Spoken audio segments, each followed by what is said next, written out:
저는 자영업자 폐업이 집중되는 시점을 코로나가 생각보다 이제 길어지고 있는데 네. 수그러들 기세도 잘 안 보이는 것 같습니다. 맞습니다. 백신에 대한 이야기도 좀 있고요. 좀 어떻게 보고 계신가요?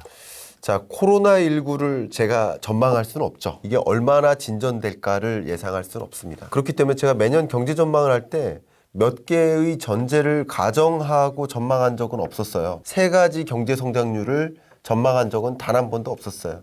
제가 경제연구원에 계속 보고서로서 발표할 때도 그런 적은 없었는데 이번이 처음입니다. 왜냐하면 코로나19를 전망할 수는 없으니까. 근데 그래서 코로나19를 전제로 까는데 예를 들면 가장 좋은 시나리오가 좀 희박해지지만 2020년 내에 코로나19가 종식된다.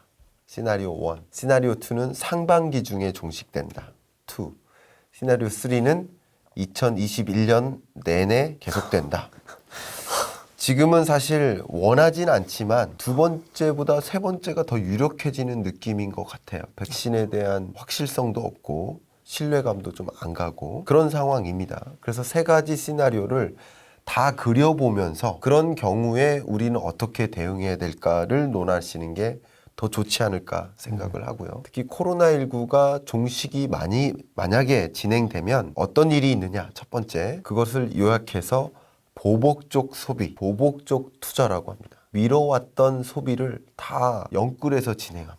그 대표적인 것이 해외여행이죠. 그동안 못 갔던 해외여행 집중되는. 그럼에 따라서 그런 라이프 스타일의 변화에 따라서 어떤 산업이 부상할지를 여러분 보셔야 돼요. 예를 들면 해외여행 못 가고 집콕이 진행되면서 급등한 그 투자 대상이 소위 홈오피스 관련. 허먼 밀러라는 그 사무 가구 생산하는 기업 있죠. 그런 허먼 밀러 같은 그런 기업이 엄청 급등하죠. 특히 홈오피스 가구를 많이 런칭하면서 홈 이코노미가 등장하면서 특히 홈 트레이닝 수요가 늘어나죠. 엄청나. 살찌니까 집에서는 운동해야 되니까 특히 요가 학원 못 가고 헬스 우리 저희 아파트에 있는 헬스 여전히 문 닫아져 있죠. 그럼 집에서 운동하잖아요. 그러니까 홈 트레이닝이라는 서비스가 크게 부상하는데 LG U 플러스는 모션 캡처 기능하고요. 인공지능 기술, 가상 증강현실 기술 이런 걸 도입해서 내가 집에서 혼자 운동하고 있지만 인공지능이 실시간으로 나의 운동하는 모습을 코칭해줘요. 모션 캡처 기능 같은 걸. 팔 각도 더 올리세요. 이렇게 계속 코칭을 해줘요. AI 코칭 서비스. 그러니까 이런 것들이 부상하는 거죠. 이런 변화를 우리가 들여다봐야 되는데 코로나19 때문에 가장 피해가 집중됐던 산업이 항공. 여행, 그리고 면세점업 이런 것들이죠. 네. 근데 이 중에서도 예를 들어 항공 산업을 예를 들어 보면 항공 서비스가 급격히 부상하겠죠, 당연히. 지금 많은 승무원들이 무급 또는 유급 휴직을 하고 있어요. 맞습니다. 거의 한 5분의 4 정도가. 예, 굉장히 힘들겠죠. 굉장히 힘듭니다. 여러분 얼마나 힘들까요? 지난 3월부터 지금까지 무급 또는 유급 휴직을 한다 그러면 유급이라 하더라도 풀리 다 받는 게 아니에요. 그렇죠. 급여의 반, 3분의 1만 받고 한 달을 살아가는데 겸직이 또 안 된다 그러면 얼마나 힘들까요? 그런 삶이 진행되는데 그럼 항공만 그리지 마시고 항공 서비스가 줄어들에 따라서 지금 충격 때문에 줄어들에 따라서 같이 줄어드는 것들을 같이 고려하세요. 그걸 제가 밸류 체인이라고 설명했고 밸류 체인 부분이 또 중요한 글로벌 경제 중요한 요소입니다. 제가 강조한 거.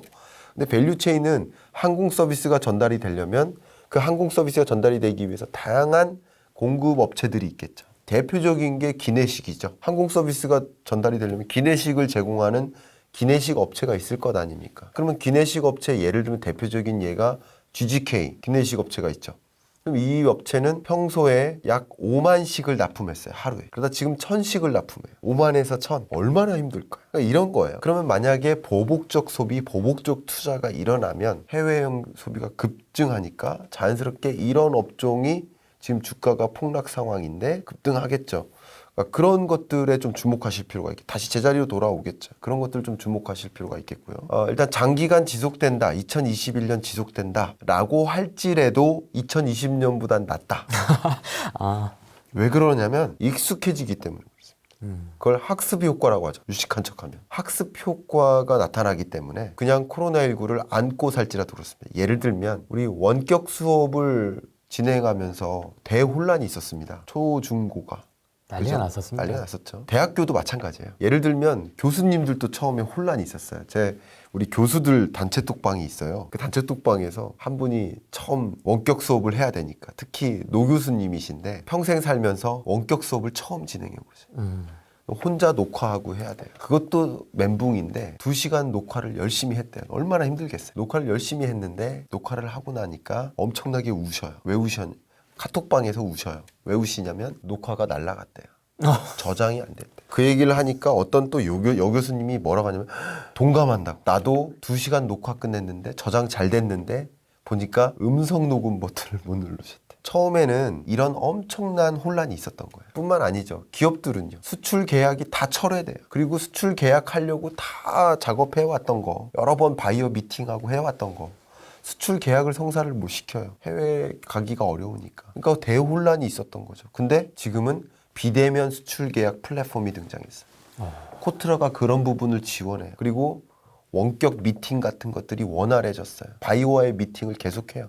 박람회도 온라인 박람회 하면, 제가 코트라의 세계로 포럼이라고 있어요. 매년 주최, 굉장히 큰 포럼인데 제가 올해 그거에 참여했거든요. 처음으로 온라인으로 진행했어요. 그런데도 굉장히 성대하게 진행됐고 오히려 더 많은 사람들이 참여했어요. 왜냐하면 우리 이 대담을 다 와서 보세요 하면 26분이 오셨을지 모르지만 비대면으로 보세요 하니까 260분이 오셨잖아요.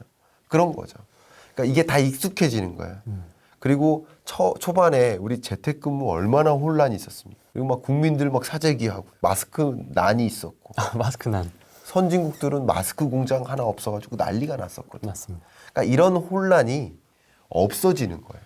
재택근무에 오히려 재택근무를 해보니까 이거 효율적이네? 라는 것을 깨달은 거예요. 그래서 오피스를 줄여나가요, 오히려. 그런 일들이 벌어지면서 익숙해지고 또 기술적인 뒷받침이 마련되면서, 그리고 줌뿐만 아니고 다양한 또 비대면 플랫폼들이 등장하면서, 심지어는 정부도 만들었어요. 정부에서 만든 플랫폼이 있는데 제일 후져요, 솔직히. 죄송합니다. 근데 제일 후져. 왜냐하면 제가 문체부 강의나 이런 것들은요, 정부 관련 강의는 또 그 정부 플랫폼을 이용해야 돼요. 왜 그 후진 플랫폼을 이용하는지 모르겠어요. 이렇게 좋은 플랫폼들 많은데. 그래요. 이거 지금 유튜브 플랫폼이죠. 네. 훨씬 좋은데 이런 걸 이용 안 해요. 근데 어쨌든 그런 대혼란이 있었는데, 제가 뭐라고 얘기했냐면 책에다가는 이미 알고 있는 불확실성은 더 이상 불확실성이 아니다. 다 알고 있기 때문에. 학습 효과가 나타났기 때문에 그런 혼란이 없습니다. 그래서 올해보다는 2021년 경제는 당연히 나아집니다. 그러니까 올해 세계 경제 성장률이 정말 충격적이었는데 이걸 벗어나는 이탈점이다. 그래서 이탈점이라고 표현했습니다. 이 상황을 좀 빨리 벗어나기 위해서 좀 선택과 집중을 해야 된다고도 말씀을 하셨었잖아요. 네, 맞습니다. 너무 중요한 말씀이시네요. 이렇게 적절한 질문을 하세요.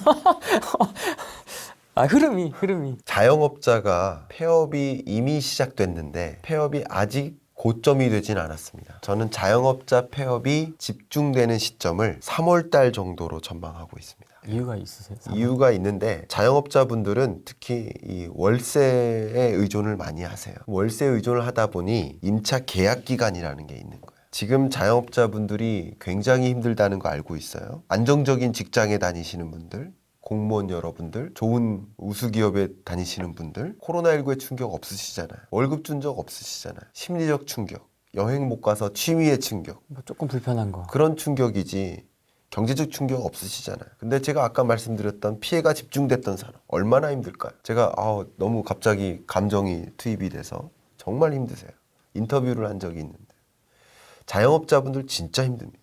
이 매출액 가지고 월세를 못 내세요. 그 여러 정부 부처 자문회의에 시간을 내서 꼭 참석을 하려고 하고 있는데, 중소벤처기업부 위원회 활동은 더 적극적으로 제가 합니다.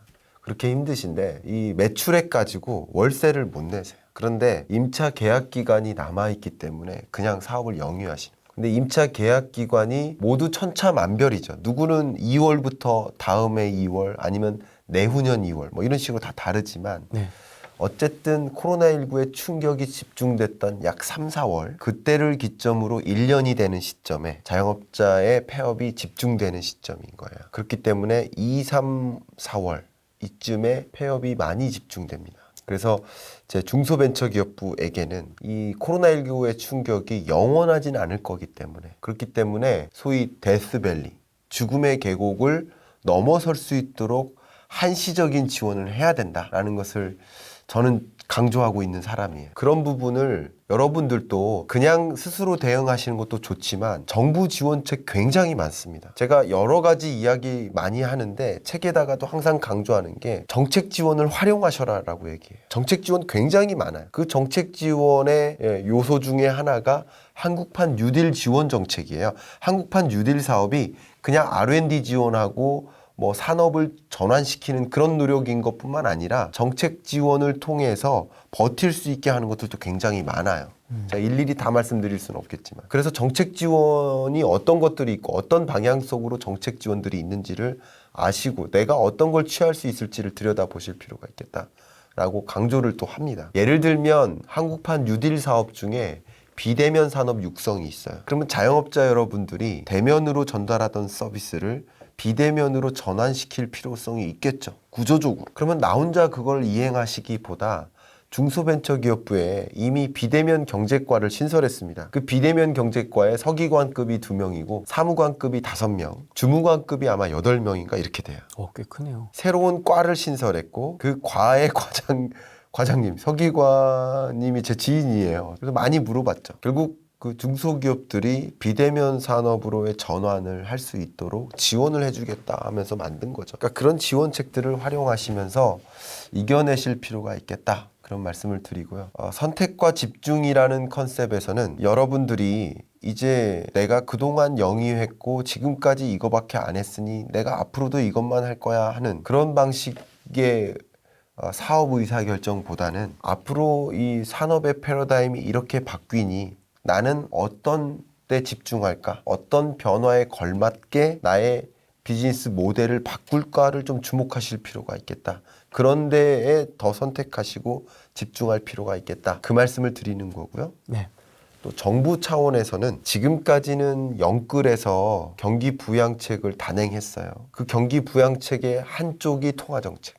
금리 인하, 무제한 양적 완화. 이건 우리나라 역사상 있었던 일이 아니에요. 처음 있는 일. 그리고 재정정책 4차 추경. 4차 추경은 저희 역사상 처음 경험. 1960년대 이후로 처음이에요. 그만큼 정말 적극적으로 경기 부양을 위해서 돈을 쓴 거다 이렇게 생각하시면 돼요. 그랬는데 그게 맞다라고도 생각해요. 경기 부양을 적극적으로 하니까. 그러나 지금부터는 재정 적자를 우려해야 되고 그걸 이제 부채 경제라고 책에다가 표현을 했죠. 지금부터는 재정 적자를 고민해야 되고 그걸 감안해서 경제 정책을 단행해야 되기 때문에 뭐라고 표현했냐면 세수를 고려한 세출. 그러니까 한 단위 예산을 쓸 거면 그걸 통해서 이 기업이 이 조직이 견조하게 성장하면 소득세, 법인세 낼 거 아니에요. 그죠? 네. 그래서 세수로 연결될 수 있도록 타겟이 명확한 경기 부양책, 타겟이 명확한 지원책을 마련해야 된다. 그래서 선택과 집중이라는 표현을 낸 겁니다. 여러분들 스스로,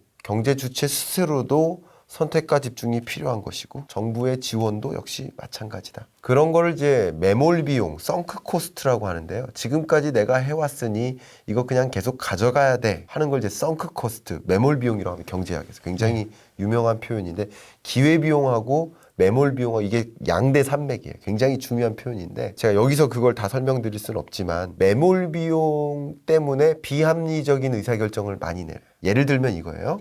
연인이 있는데 지금까지 우리의 추억이 있는데 지금까지 내가 너한테 선물했던 게 얼만데 내가 왜 헤어져? 이게 썬크 코스트를 고려해서 헤어지지 못하는 거예요. 슬프다. 그렇죠. 근데 심리적으로는 그럴 수 있으나 경제적으로는 이 썬크 코스트를 고려해서 의사결정하면 안 된다는 게 매몰 비용을 고려하라 이거예요.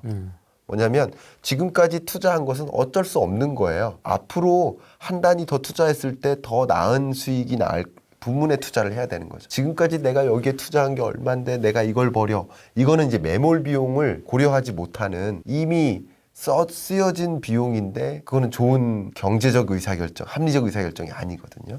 그러니까 인간이 비합리적이다라고 얘기하는 이유 중에 하나가 매몰 비용을 고려하지 못하기 때문이에요. 예를 들면 그거예요. 다이어트를 하고 있는 사람이 밥을 남기면 이거 아까워 하면서 남은 밥 다 먹는 행위. 이건 이미 쓰여진 돈이거든요. 농부가 힘들게 일해서 만든 거 알지만 그건 이미 매몰 비용이라는 거죠.